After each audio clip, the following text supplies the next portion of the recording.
আজকে তো মনসা পুজো ছিল, আমি আর আমার পুচকু দুজনা মনসা পুজো যে জায়গাটায় হচ্ছে সেখানে যাচ্ছিলাম। আমার পুচকু আগে দৌড়ে দৌড়ে যাচ্ছে আর আমি ওর পেছনে হেঁটে যাচ্ছিলাম। আর আমার শাশুড়ি অনেক আগেই চলে গেছে পুজোর কাছে। আমাদের এখানে বাড়িতে কেউ মনসা পুজো করে না। তেমাথা মোড়ে একটা বড় বট গাছ আছে আর তার নিচেই এই মনসা পুজোটা হয়ে থাকে। তো সবাই সমস্ত কিছু তৈরি করে চলে আসে এখানে মনসা পুজো করতে। সেই অনুযায়ী আমরাও যাই এখানে পুজো দিতে। এর আগের একটা ভিডিওতে তোমাদেরকে আমি এই গাছটা দেখিয়ে বলেছিলাম আমাদের এখানে গ্রামের সবাই মনসা পুজো করে। আমাদের এখানকার নিয়ম মনসা পুজোতে বাতাবি লেবুটা দিতেই হবে, আর সেই সাথে তো সবাই দেয় দুধ কলা। আর যাদের ঠাকুর দেওয়ার কথা থাকে তারা তো ঠাকুর দিয়েই যায়।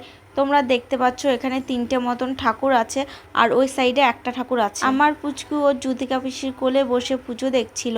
কাকিমা এই যে এখন আসলো পুজো নিয়ে, তো কাকিমা পুজোটা দিয়ে এদিকে এসে আবার দুধ কলা দিচ্ছিল। কত মানুষ পুজো দিতে এসছে এখানে। ঠাকুর মশাই 1টার সময় আজকে পুজোয় বসেছেন আর পুজো কমপ্লিট হতে প্রায় 2:45 বেজে গেছিল। আর ব্রাহ্মণের সামনে কাপড় দিয়ে ঢাকা যেটা রয়েছে ওটাই মনসা ঠাকুর হিসাবে পুজো করা হচ্ছে। আর ইনি হলেন আমার শাশুড়ি। এখানে একজনাদের নির্দিষ্ট করে পুজো হয়, তারা যতক্ষণ না আসে ততক্ষণ ব্রাহ্মণ পুজোতে বসে না। আর তাদের নাকি নিয়ম প্রতি বছর একটা করে বলি দেওয়ার। পাঠাটাকে বলি দেবেন ওনারা। বছর 2টো বলি হয়েছে।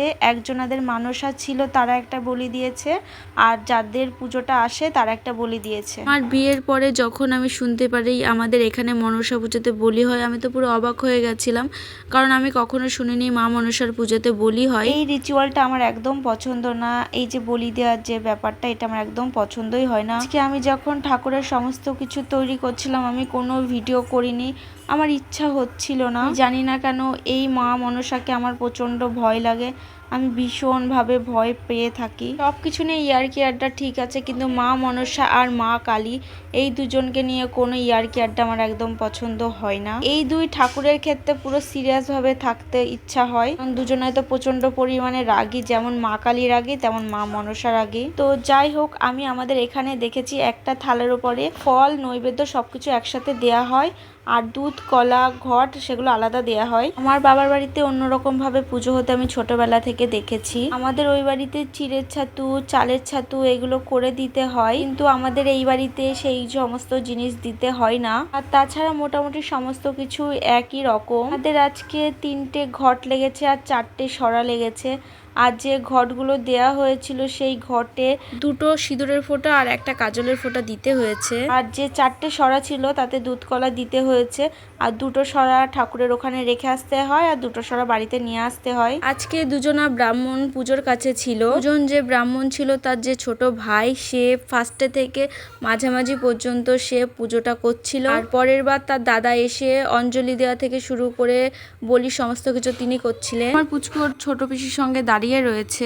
সকাল থেকে ওয়েদারটা পুরো মেঘলা মেঘলা ছিল, কোনো রোদ নেই কিছু নেই, কিন্তু আমরা যখন পুজো দিতে যাই তার কিছুক্ষণ পর থেকে এত পরিমাণে রোদ শুরু হলো যে আমাদের দাঁড়ানো কষ্ট হয়ে যাচ্ছিল। এরই মাঝে অঞ্জলি হয়ে গেছে আর তারপরে হয়ে গেছে বলি। যখন বলি হয় তখন আমরা সেখানে ছিলাম না, আমরা বাড়িতে চলে এসেছিলাম, কারণ ওই আওয়াজটা একদম সহ্য হয় না, খুব কষ্টকর। তারপরে ঠাকুরের আরতি হয়ে যাওয়ার পরে প্রত্যেকে যে যার বাড়িতে চলে আসছিল। বাড়িতে আসার সময় যে 2টো সরা ওখানে রেখে আসতে হয়, তার যেটা দুধ থাকে সেটা ওই বট গাছের গায়ে ঢেলে দিয়ে বাড়িতে আসতে হয়।